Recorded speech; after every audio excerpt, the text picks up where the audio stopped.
Evening, everybody. I would like to welcome you into Let's Talk About It. This is probably our 6th episode, but this one I have a special guest with me.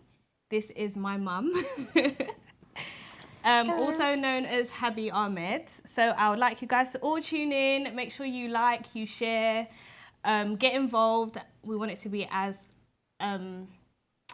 productive as possible. We want you to communicate with us. We want it to be a very, very, very interactive session. So please do not just sit there and just watch us and let us just ramble on. We want you to get involved as much as you possibly can. So I just want to welcome and acknowledge everyone who is tuning in with us right now. I'm currently looking on Facebook, but I'll check YouTube shortly. We have Brother Monday. We have Hazel Redwood, Sister Moye, Pastor Moses, Sister Trish. We have Aisha. Last time we spoke about this whole corona stuff and the pandemic that's currently going on.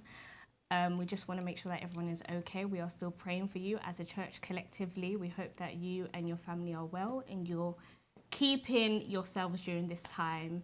Especially, I know some people are kind of going crazy just being in their homes, but it's still a lockdown, so stay at home this bank holiday weekend. I kind of want to get started straight away with it, and my mum's kind of already prepared for this. I am going to grill her. Oh my!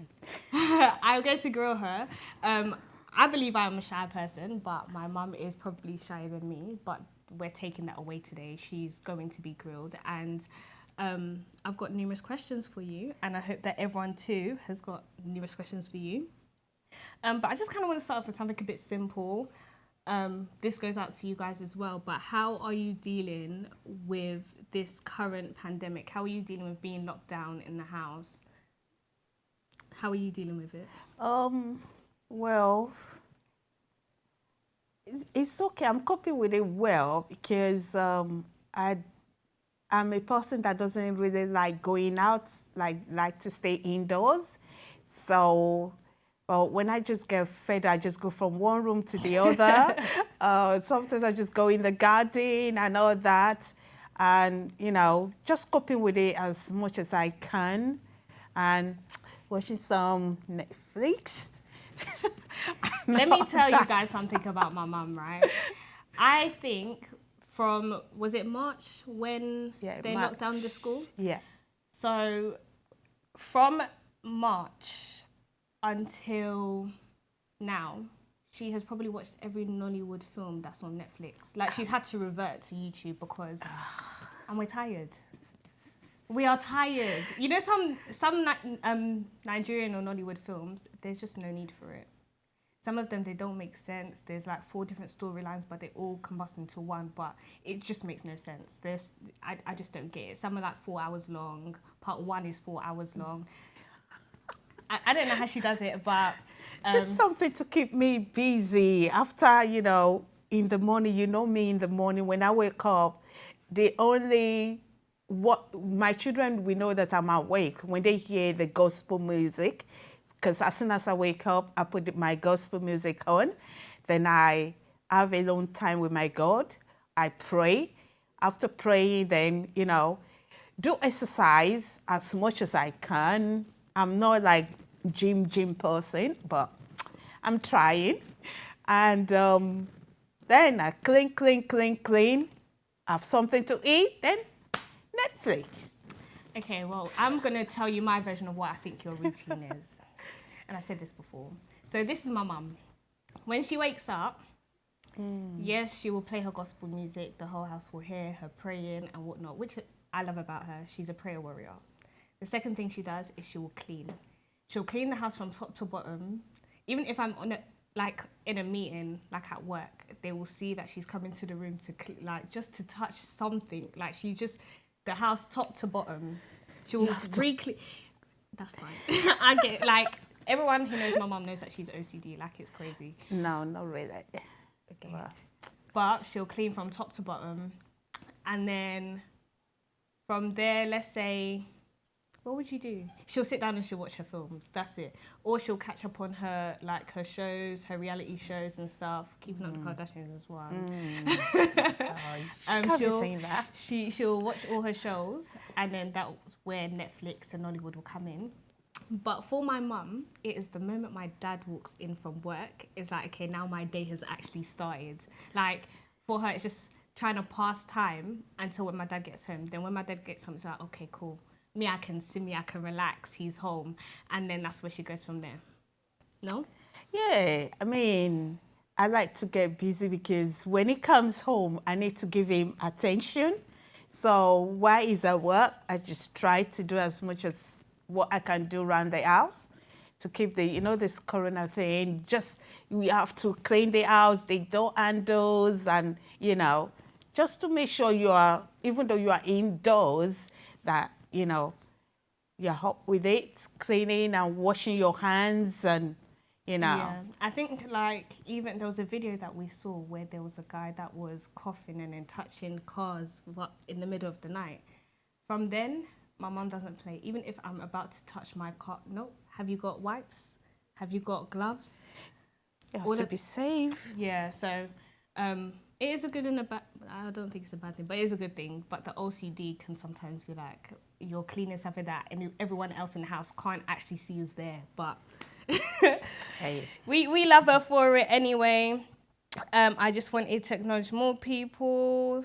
Oh, we got Sister Jackie in the building. Sounds like my husband. He loves Nollywood Nigerian movies. So, Sister Moye. That's what's up. Maybe me and you share the same thing. Maybe we just don't understand, the love that they have for it. I just don't get it. We've got Pastor Moses that said, that's really nice that you prepare to give your husband attention when he comes home from work. Now, I want to talk about this because I remember in my previous episodes of Let's Talk About It, I have actually mentioned that my mum and dad, I don't think a lot of people can say this, but I'm blessed to have the parents that I do. And I'm not just saying that because you're sitting here, so don't get gas. But it's literally, I've been saying that my parents are relationship goals, in my opinion.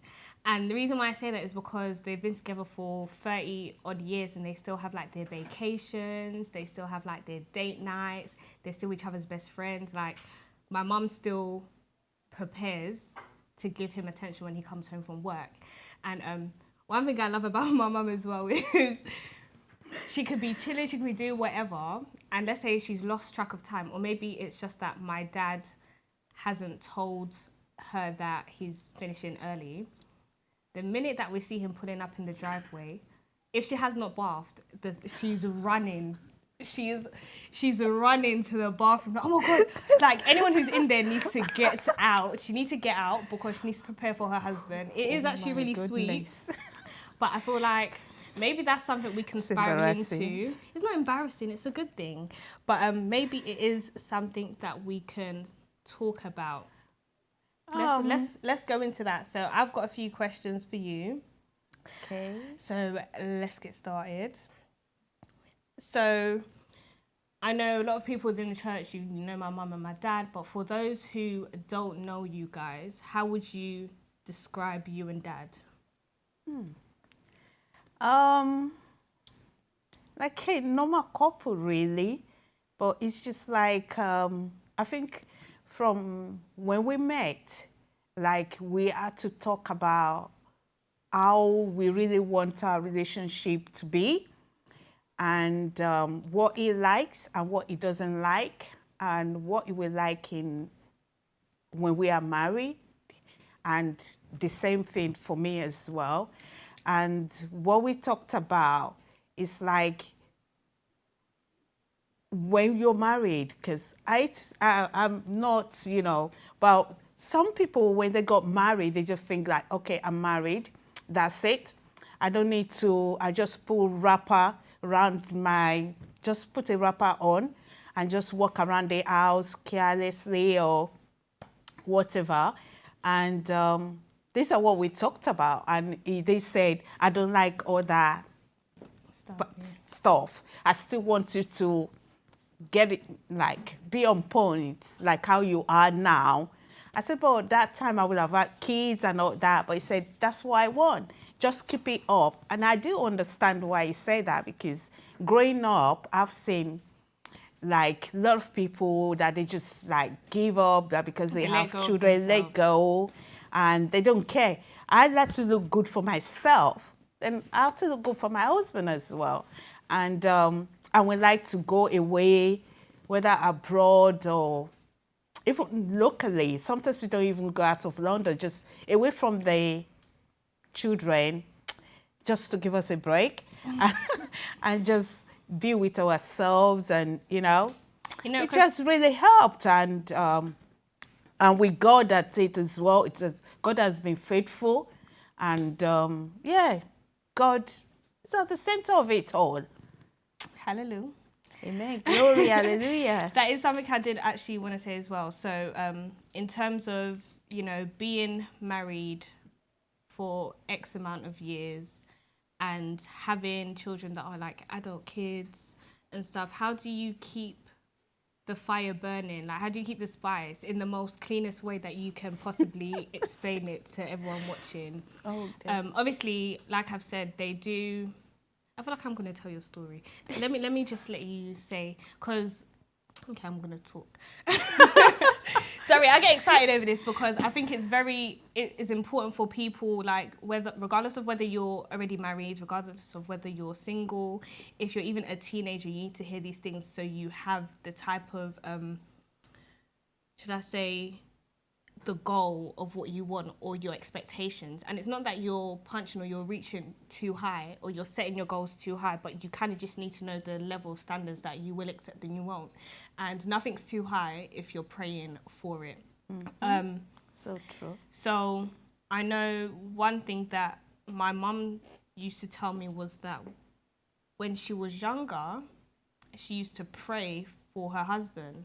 And as much as I can't even remember being a teenager, we had this talk, my mum was telling me from now you should be praying for your husband. And I just look at her like, bro, I've got GCSEs to study, like I don't know what you're talking about. Like, I'm not trying to pray for that right now. What do I pray for? I remember even trying one time and I thought, what do I pray for? Looks? Do I pray for, like, when you're young, you have these certain, like, shallow at the time, like certain criterias or like things that you want to pray for, like, okay, he has to be this, he has to do that, X, Y, Z. Muscle, six-packs.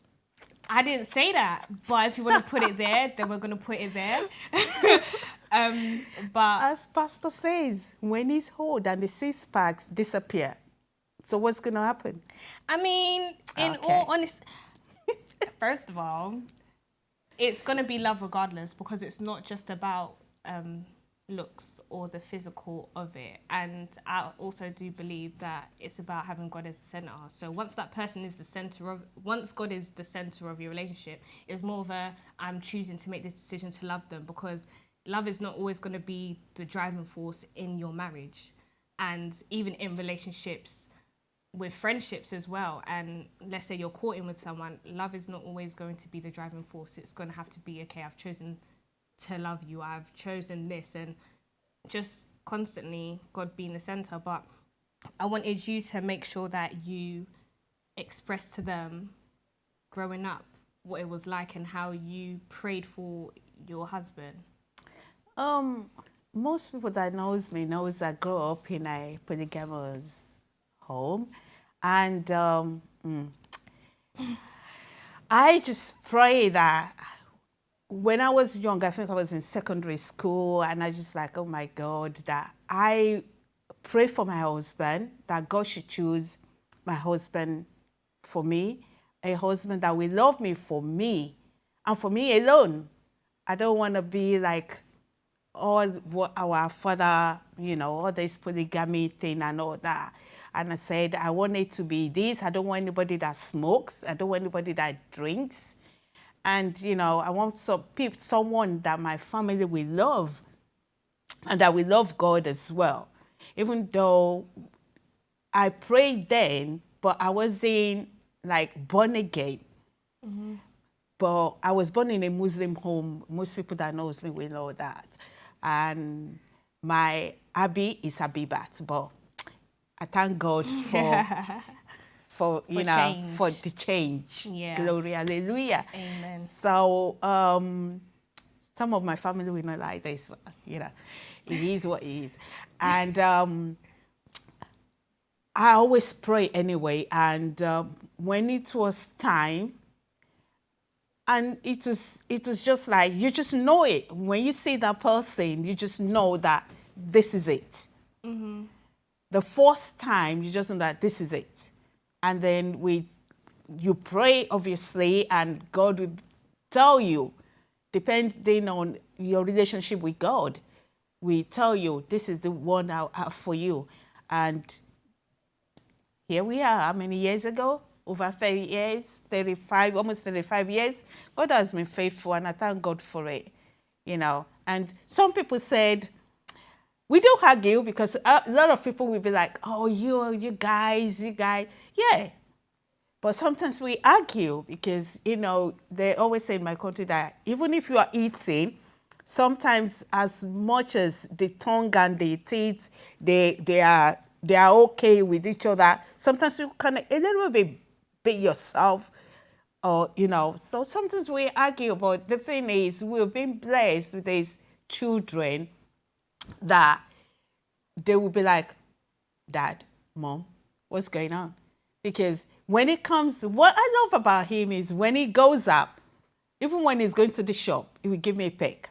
When he comes back, he will give me a peck. And likewise, and sending all these, I love you, and this, and this, and this, and that. So I'm just blessed. And I just thank God and my children, Yeah, we thank God. I can actually vouch for that. There's no such. I don't think me and my sisters would even allow it to even run for over a night, because it's like, okay, someone's being stubborn.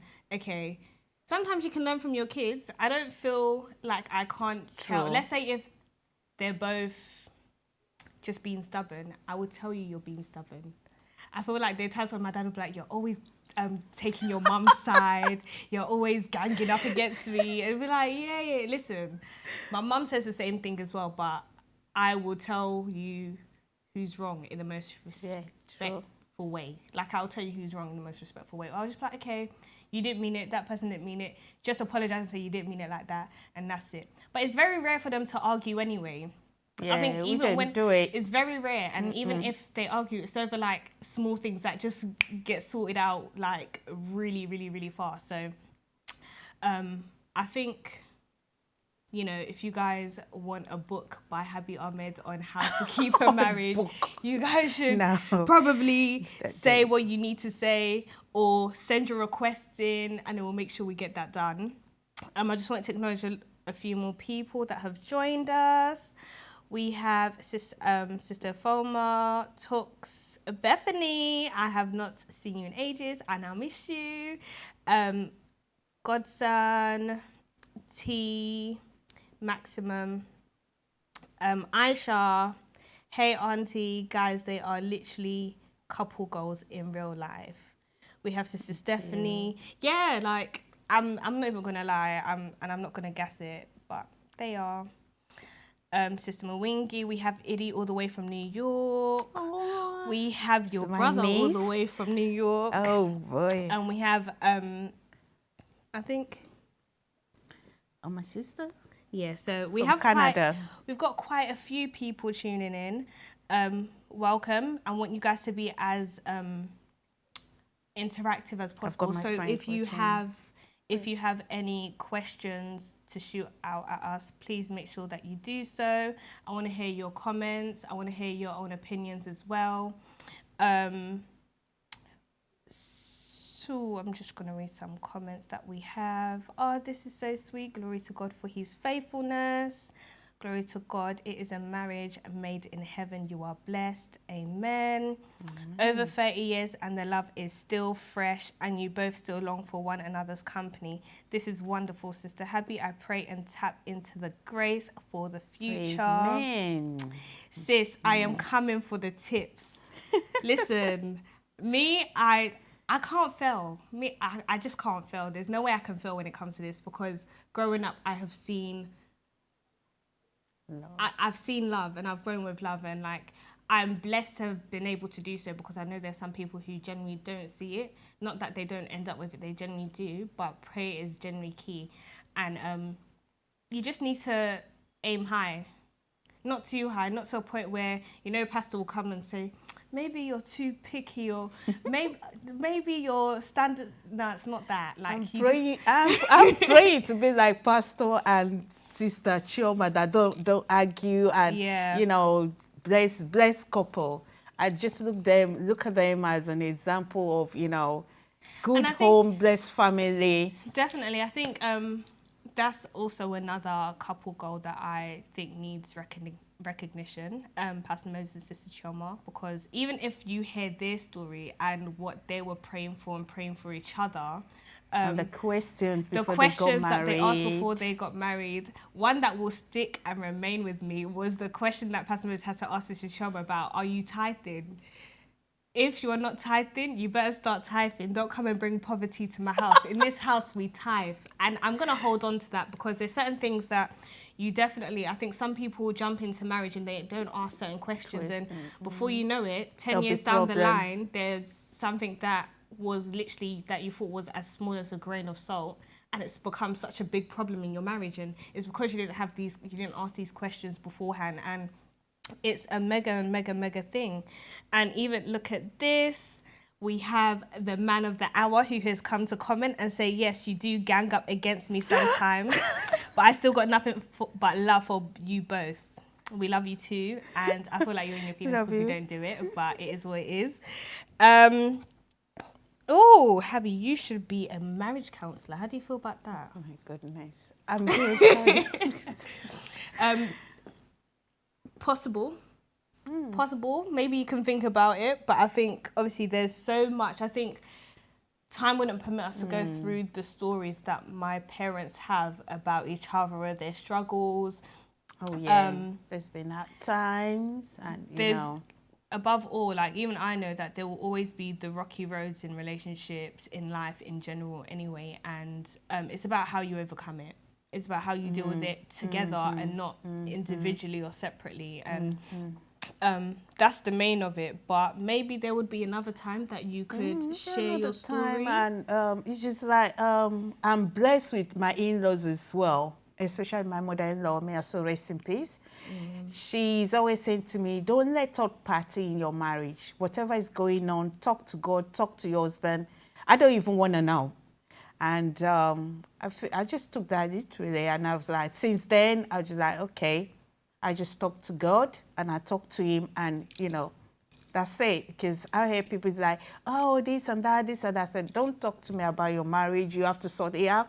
I don't come to you with mine. So talk to God, and, you know. But you know, if you're going to be a relationship counsellor, you can't do that. Because they're going to talk to you about it. I know. But this is just like, because people will advise, you will get it right. Sometimes you get it right one. And most of the time, there's a lot of misleading. Some people will mislead you. They will tell you, oh, I won't take that. I won't do this. Lie. they you know, they are the one taking worse. So sometimes it's good to get advice, but you have to be careful who you talk to about your problems, marriage problems or whatever problems. Best talk to your pastor, ask for advice or marriage counseling or, you know, stuff, you know.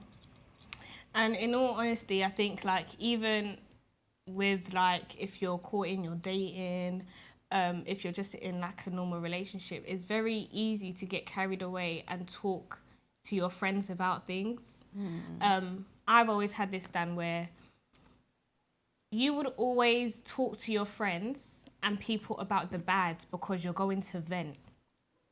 And that can be a very dangerous road, because you're not going to tell them about all the little good things and like all the good things about, because you have nothing to complain about. You've got no reason to run to them and be like, oh, this person just done one small digga little thing. Like, it's not that. You always talk about the bad times, and what you don't want is for them to hold on to that, or to look at your relationships always, or even to advise you on things that they don't know the ins and outs. Only you and your partner know the ins and outs of your relationship, and I think it's a good practice to hold to yourself, like when you're growing up, and hold it accountable when it comes to friendships, when it comes to actual relationships, when it comes to marriage. You need to be very wise about who you talk to about what. You need to. That is very important. Yeah. Who you talk to, and and most of the time you have to look at their marriage before you can, because you know what I mean. Like if they are not doing good themselves, how would they advise you? Which is very true. Oh, having said that, some people are blessed with the wisdom, And but then, but they can't just, I don't know how to put it. I think because every situation and circumstance is different, and not only that, there are these little variables. So you can be a great counselor here or there, but there are different variables. Like you don't know what that specific individual is like. You don't know how they'll react in certain situations. You don't know what may trigger them. The things that you may not think would trigger someone may trigger someone to like spiral out in a different type of way. They're just numerous things that you can't advise, and I think that's where bringing God into it, being the center, is the most important thing. Very, very crucial. Only God knows His creations inside out, and I think if you have a problem with your partner, is it your friend that doesn't know him from Adam or doesn't know her from Eve is going to come and advise you? It's not going to work. I think you're going to need to talk to God and be like, listen, even if you're even saying, God, just tap some knowledge into this being. At least it's a prayer. It may not be the nicest prayer, but it's still a prayer. And you just don't know. But I think it's very wise to just know that you can't just ask anyone for advice. You can't just talk to anyone about it. And that thing about your relationship being a 3-people couple in terms of you, your partner, and God is crucial. Like, it's actually so crucial. I would also like to acknowledge some messages that people have been putting. I'm a living testimony to that Romeo and Juliet love. Then it was God ordained indeed. Nice one to my beautiful niece. Nice one to my beautiful inside and out, really sweet blood sis. And my beautiful niece, thank you for being such a wonderful daughter. I'm so proud of you. Pray to have a husband like your father who will spoil you like he spoilt your mother. That's a prayer for me. That's a prayer. Yes, I genuinely am, and I think it's very important, and it's one of my biggest prayer points to ensure that I won't tell you guys my prayer points, but just to make sure that I'm not settling for anything less that I have seen growing up. And I can't settle. Like, I've seen a standard of man when it or like of what a husband should be and how he should provide and whatnot, and I'm not settling for anything less. So yes, Uncle, I hear you. That's how it's gonna be. Love for each other and believe in God. Respect yourselves. I'm happy that God has given you a very nice and loving man as your husband. A great in-law to Jabril. We love you so much, sir. So look, I think maybe next time it might have to be my mum and dad giving this live show, because they're getting more love. They're getting more love than I am. But yeah, what a great program. Thank you both. Maybe some more. We've got Kemi in from Netherlands that's tuning in as well. Oh, my friend. We have quite a few people. I just want to thank you guys. Please share your comments and your opinions, maybe even your own stories.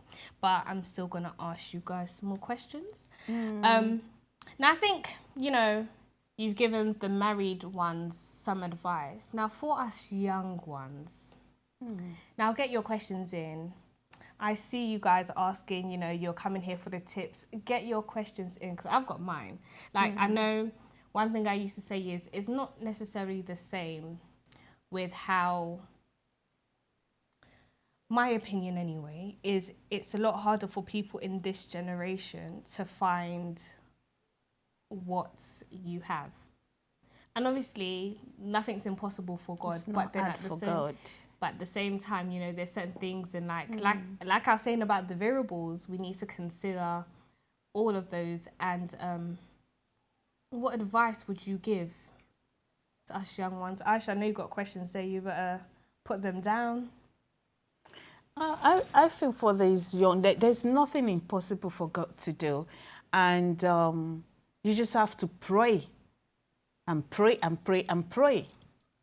And probably seek advice from your pastor or someone, you know, that you can really trust to talk to.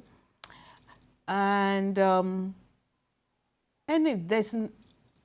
the bottom line, there's nothing God can do. God will do your own. You just continue talking to God who you want, would you would like God to give to you. Obviously, you'll be like somebody that will be dedicated to the family, somebody that doesn't drink, somebody that doesn't smoke, you know, all that kind of have the fear of God. Either way, you know, like if you tell God what you want, God, I'm not so much about looks myself, like, oh, but you children of nowadays, I think it's all about looks, how they look, the six packs and But you're saying that, and your husband has got the looks and the six pack. So now come and advise the people that are praying for the people that want six But pack. it wasn't like that when we met. It's just like now I understand that now you have to do some exercise to keep your heart going because you have to be healthy. You have to do all that kind, but not just kind of, oh, what if the person God wants to give you doesn't have this six packs and all this muscle, and that would be the person for you that will love you and be whatever tick, look after me, blah blah, tick, and have all the tick, you know, and you'll be like, oh, because he doesn't have to six pack No, or but I don't think that would necessarily be the case for like a lot of young people. I think maturity plays a big part in it, because let's say now you have a specific standard of a guy you want, or you have a checklist. If that person is scoring a solid 6 or 7 out of 10 on that checklist, and you might pray. If you pray, one of the 3 out of 4 is because they don't have six pack. I mean, that's what the gym is for. Yeah, you tell them to go to gym. Exactly. But don't be too sick for God's advice, God to choose your right partner for you. Then maybe if he doesn't go to gym, or it's something that you can talk about. How I want you to look, and I want you to, you can. Listen, I just don't think it's the same. The dating game is not the same how it was for you guys back in the day, like it is for us. Now, I'm going to throw a question in there, and I want you guys to answer. Okay. I even want your opinion as well. Okay. So, who is supposed to pay on the first date? I want your comments and your opinions, because this is actually a question that on social media you will see so many different opinions from people our age, and they actually the things that they say it should be a standard and a basic answer. It's so easy, and I think for you guys and for people in your generation, it's such a standard answer. Like, it's not even a debate, or it's not even up for discussion. But this is one of the major questions that circulate on social media. Now, what is your answer on that? Who should pay for the first date? Well, I think that the guy should pay on the first date, because you have to show to the girl that I can look after you. I'm man enough, because you don't want the girl to be looking after you.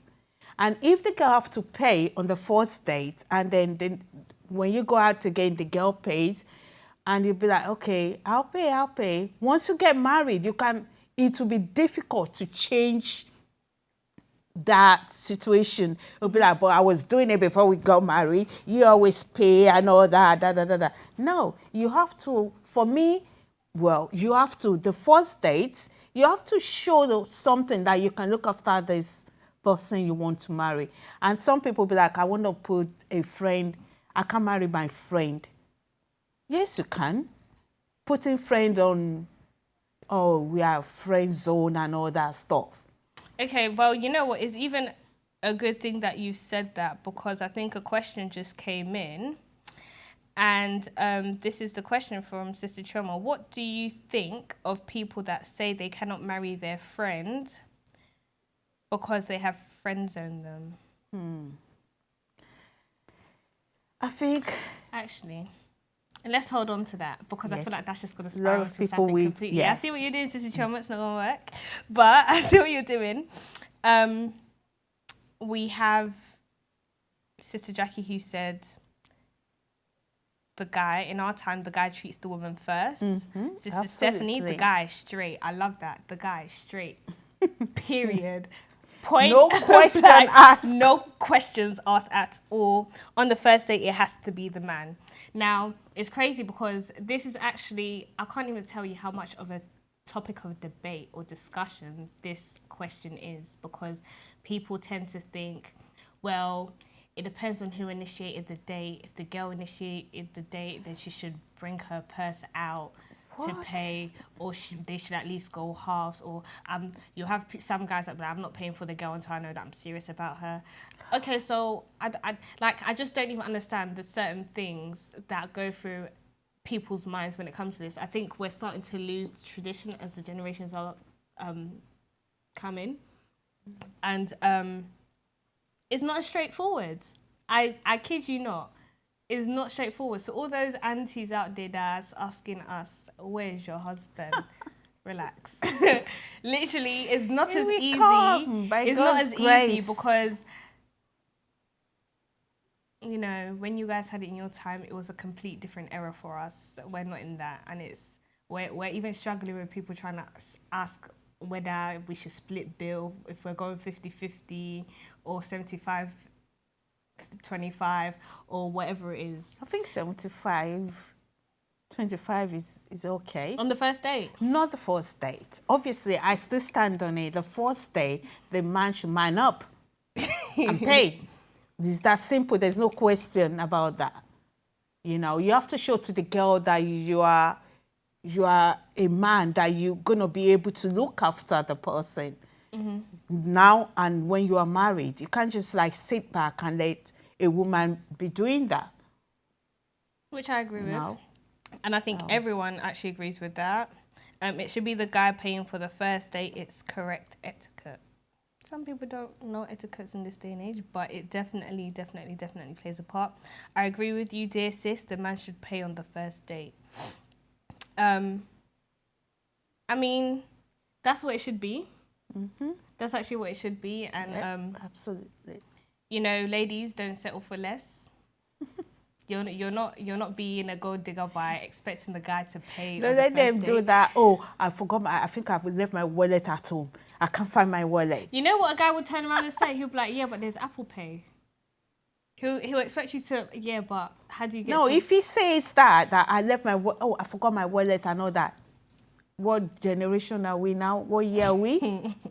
You know, you can still pay. Just tap your phone. It's true. The guy should pay, not just on the first date, but every date afterwards. Any man that feels comfortable with a woman paying on a date is not man enough. Ooh. That was something, but I'm not even... Let me read that one more time. The guy should pay, not just on the first date, but every date afterwards. Any man that feels comfortable with a woman paying on a date is not man enough. Ooh, Well... You know what?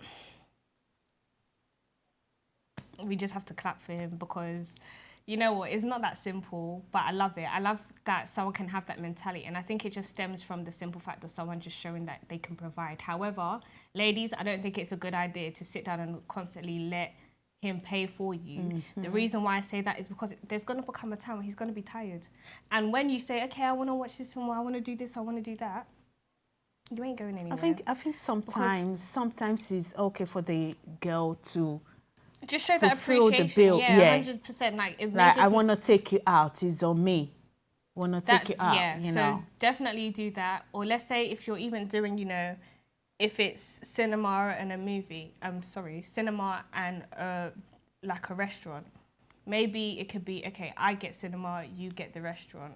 Or if it's just cinema, okay, you get the tickets, I get the snacks. Yeah. I feel like Yeah. it definitely goes a long way, and it shows your character by at least helping out. Appreciate each other. Exactly, Yeah. just being appreciative. Don't always sit down and when the bill comes, you're looking at your phone or you're looking at his face like, you better pick it up. I'm not. It's not so. Here we want to see that even when you get married, even though God said, I put the man to be in charge of the house and what, that you're going to be a supportive wife. Yeah. Because, you know, I'm sure guys now, they look for all that tips. Like, okay, is she going to be a supportive wife when I marry her? Male or that, female, you know. you have a checklist, and I think no one should settle, know what you're worth, and just pray towards it. And, you know, that's just what it is. Love is sharing and supporting each other. Thanks, Sister Jackie. I hear that. That is definitely what it is. Now, before we round off, I'm going to go into our final question, which is, what do you think of people that say they cannot marry their friend because they have friend zoned them? That's a thing. But I think, who can know you better? Because you this person you put on friend zone, some of them might like have something different. Like I kind of like her. And even the girl, probably, I kind of like him, but we are friends. But the thing is, you find out that when you get together, then because you really know that person, you know our likes and don't like and all that stuff, it will work. Because there's this my cousin that she friend zoned this guy, and my brother happened to see them. This is back in Nigeria, and my brother saw them together, and my brother said, "Who was that?" And he said, "Oh, my friend." And my brother said, "Okay, you see him off and come back. I need to talk to you." And then when he went back, my brother said, "The way I see that guy looking at you, there's no friend zone. This guy really want more and really like you." And glory be to God, they stood together. They got married and they stood together up to today. We're blessed with 2 kids and they are doing well. So sometimes this friend know you more Than anyone. Okay. And you know them better than anyone. So if you pray about it, it might work. Maybe God just wanted to notice, like, be, you know. No, I hear it, but I think sometimes there's a reason as to why you friend zone someone. I'm not saying every friend zone you have to be in relationship at the end of it. But I think most of it, I just feel like nobody know you better than your friend. Okay, so then that could just be, you know, you just ensure that you build a friendship with someone before you take it to that relationship stage. But I think there are times as to where someone has been friend zoned for a reason and they should remain in that friend zone. Well, If it happens that, you know, sometime down the line, God speaks to you and that's supposed to be your other half, or feelings start to develop and stuff. yeah. Okay. You take it from there. But you can't force the guy that is in the friend zone to come out. Absolutely. You can't force. And you can't force a girl as well. So. And Aisha has said, yes, you should marry your friend. However, you can't entertain every friend that may be interested in you. You know what? I think you have to be friend first before you get married anyway. No, 100%. You have to be friends first. However, as a comeback to Sister Chioma's question, Aisha has said you should marry your friend. However, you can't entertain every friend that may be interested in you. And I think that's probably where the whole maybe that's where the question stems from, in a sense where, let's say, you know, you actually have a male friend, you guys are friends, and then sooner or later it's like, okay, I'm interested in you, I want to be with you, but you're not feeling it. Yeah, if you're not feeling it, it's okay to be open to that person and be straight with them. You're not feeling it. That's it. Okay. Or you can say, I pray about it. And this is it. Yeah, now I think that I think bottom line, prayer is just the key. Just pray. Pray, pray, pray, pray. yeah. We have some And more seek for comments. Marrying a true friend can be a beautiful thing. 100%. Absolutely, yeah. Your spouse, I believe, should be your best friend. He knows you and there would be less to hide. Also, you avoid having someone other than your spouse as your best friend. And yeah, I think, you know, if you want to marry your friend, otherwise you wouldn't friend-zone them in the first place. Yeah, I agree with that. I think until, let's say if I put someone in the friend zone, until I hear God clearly that that's supposed to be my husband, I'm not going to act on it. If you tell me you're interested in, like, it's a friend, unless I hear from God that we're supposed to take this further, you're going to remain in the friend zone. Yeah, because, listen, it's not everybody that comes to you that said, oh, God said, you are my life partner. If it happened at mosque, it happened at church, people will just like, oh, brother, God said you are mine. Sister, God said you are mine. Really? I have to hear from God I first. want to hear from God first. I want to hear that God that speak to you. I want to hear first. Yeah. Because you can't just jump into it and then you will find yourself like, no. You both have to hear from God. If God speak to you, then I have to pray as well, and God have to speak to me. Yeah. Because some people, they don't. God doesn't even speak to them. They just want that person, you know, and they will just come to you. Oh, You can't lie on God's name. exactly. That will come back and bite you in the butt. You can't lie That's on it. God's name. That's it. However, I think we are obviously running out of time. I do want to say that you have definitely taught some people some things today. You've stirred something as well. You've learned something. I think I've learned something as well.